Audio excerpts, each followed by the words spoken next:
Oh ya, ketua kelas. Coba dulu lihat kiri kanan. Ada nggak yang tidak hadir, Paru? Nggak ada. Nah, jadi sebelum kita memulai pelajaran, kita lebih baik berdoa dulu ya, supaya nanti pembelajaran kita hari ini dapat rahmat dari Allah Subhanahu Wa Taala. Ayo ketua kelas ini nak, pimpin doa.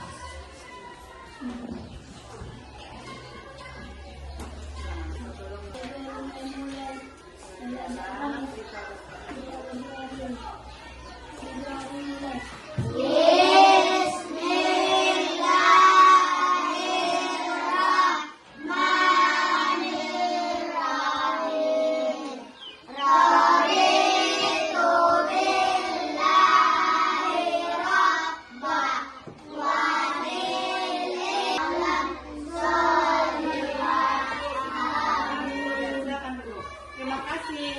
Nah, hari ini kita akan belajar mengenai kegiatan ekonomi, yaitu tentang produksi, distribusi, dan konsumsi.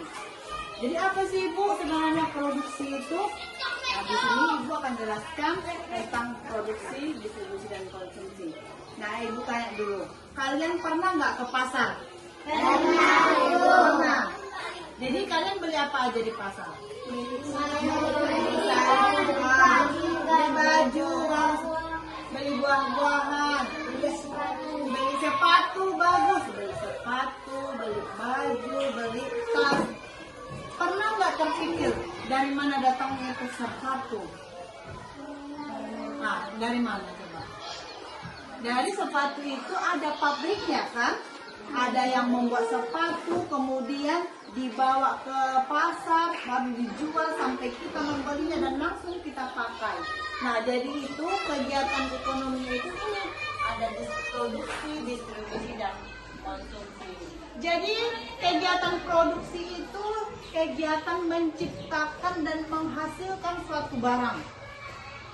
Jadi misalnya barang dari misalnya kacang kedelai. Tahu kacang kedelai? Kalau kacang kedelai ini kita jual kacang kedelai saja itu harganya murah. Tetapi kalau kita proses, kita ubah dia menjadi tempe atau susu kedelai, itu namanya kita menciptakan, menghasilkan barang baru, dia nilai jualnya akan bertambah. Kan seperti itu? Mana lebih mahal? Nilai jual kacang kedelai saja atau susu kedelai? Susu kedelai. Atau diolah lagi menjadi tempe, jadi nilai jualnya lebih tinggi kan? Nah, jadi kegiatan kita membuat atau memproduksi, menciptakan barang baru itu namanya produksi. Kalau distribusi Bu, yang menyalurkan, seperti contohnya tadi yang dibilang Siara. Pabrik sepatu misalnya ada di Medan atau di Jakarta pabrik sepatu. Tetapi kita bisa memakai sepatu yang pabriknya ada di Jakarta. Kenapa bisa? Karena ada yang menyalurkan, ada yang membawa barang sepatu contohnya dari Jakarta ke Panyabungan, ke pasar Sinoma, terus kita ke pasar membeli dan langsung kita bisa memakai sepatu yang langsung dari Jakarta. Berarti dengan adanya distribusi, penyalur yang membawa barang itu kita bisa memakai kan? Karena ada distribusi, sekarang banyak penyalurnya. Bisa Shopee Express, melalui JNT kita bisa membeli alat-alat peraga yang dari orang yang membawa barang itu namanya distributor. Dia itu distribusi, menyalurkan barang. Nah, kita sebagai pemakai sepatu, pemakai tas, yang memakan makanan, kita itu adalah konsumen. Atau konsumsi itu menggunakan barang jasa. Jadi kita orangnya yang melakukan konsumsi itu namanya konsumen. Nah, distribusi tadi dia menyalurkan barang, seperti yang disebutkan tadi. Jadi ini yang paling penting. Walaupun kita banyak menghasilkan tempe di rumah, kita produksi tempe, misalnya kita penjual tempe, ibu penjual tempe, ibu stok tempe di rumah ibu banyak sampai beribu-ribu bungkus. Kalau tidak disalurkan si distributor atau si distribusi, laku nggak tempe ibu? Enggak kan? Tetapi kalau ada orang yang membawa tempe ibu ke warung-warung, entah dibawa ke Bonandolo, dibawa si penyalurnya, maka tempe ibu akan laku kan? Siklus kegiatan ekonomi ini seperti yang tadi, mulai dari produsen dulu pertama, baru didistribusikan, baru dipakai oleh konsumen. Jadi mengapa kita harus memahami kegiatan ekonomi ini? Supaya kita tahu dari mana asal usul barang yang kita pakai. Kita juga bisa menjadi pelaku ekonomi. Misalnya nanti kamu sudah besar, kamu bisa memproses. Oh, kata ibu itu kayu katanya bisa diolah menjadi bahan yang bernilai jual tinggi. Aku ubahlah dulu kayu ini menjadi ukir-ukiran. Tapi setelah diukir siapa? Dibuatnya pakai rambut panjang. Kayu itu seolah-olah dia berambut panjang, berkacamata, diukir siapa? Baru dijualnya di sosmed. Dijual. Baru ada yang teman dari luar negeri, dari Eropa. Dibeli seharga 1 triliun. Oh, dan jual tinggi ini ukiran sial. Dibelinya langsung harga 1 triliun. Kita bisa sebagai pelaku usaha. Jadi jangan hanya sebagai konsumen. Di sini ibu akan bagi kelompoknya, kita akan berperan seperti yang ibu bagi kelompoknya. Kelompok 1 nanti sebagai produksi, mereka menghasilkan barang, ya. Tentang membuat es krim. Kelompok 2 yang ini peran sebagai distributor, ya, penyalur barang.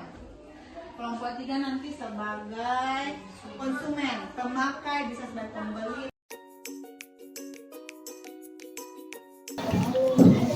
Buat es krim.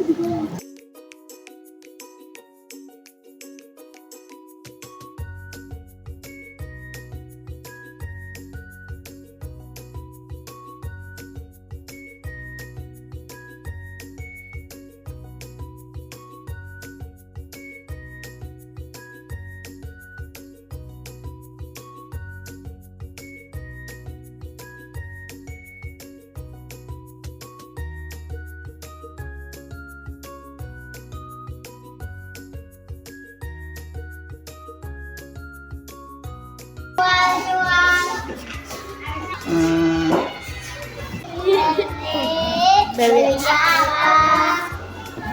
dulu.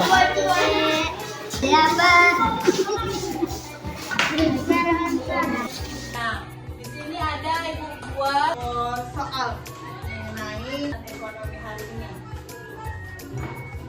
Ayo, siapa yang mau mencoba menjawab pertanyaan? Tunjuk tangan. Apa salah juga? Apa? Ya, Adibah, maju buka. Yang mana? Buka klik. Kegiatan menyalurkan barang disebut apa? Iya, tepuk tangan dulu. Nah, dari pembelajaran kita hari ini mengenai kegiatan ekonomi, apa yang kalian pelajari dari pelajaran hari ini? Siapa bisa? Oh iya, Fahro. Supaya kami bisa tahu asal usul dari barang yang kami pakai. Iya, bagus, tepuk tangan dulu. Apa lagi? Selain mengetahui asal usul barang yang kita pakai, apa lagi? Siapa bisa? Iya. Agar kami bisa menjadi pengusaha, Bu, ya, kami akan menciptakan barang sendiri. Iya, bagus, tepuk tangan. Pembelajaran hari mengenai kegiatan ekonomi, kita bisa menghargai barang yang kita pakai dan nantinya kalian bisa menjadi pengusaha yang sukses. Amin ya robbal alamin. Demikianlah pelajaran kita hari ini.